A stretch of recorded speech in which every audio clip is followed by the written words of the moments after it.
Move teen account supervision in Instagram. That open the Instagram app. Now tap on your profile section. Tap on the three hamburger menu or three horizontal line at the top right corner. It will lead you to settings. Now what you're going to do is scroll down until you find family center.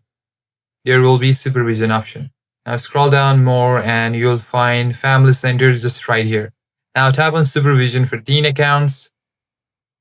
At the moment, I have not any teen accounts supervision enabled, but if you want to get started, tap on get started and search for your children or your brother, sister, or any teen account and add an invitation link which will be sent to the user, and if they accept it, and you'll be supervising their account.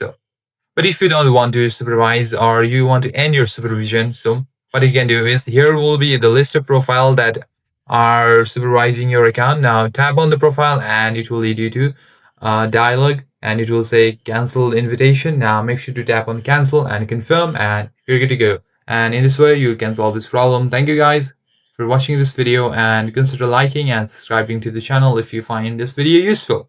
I'll see you in the next one.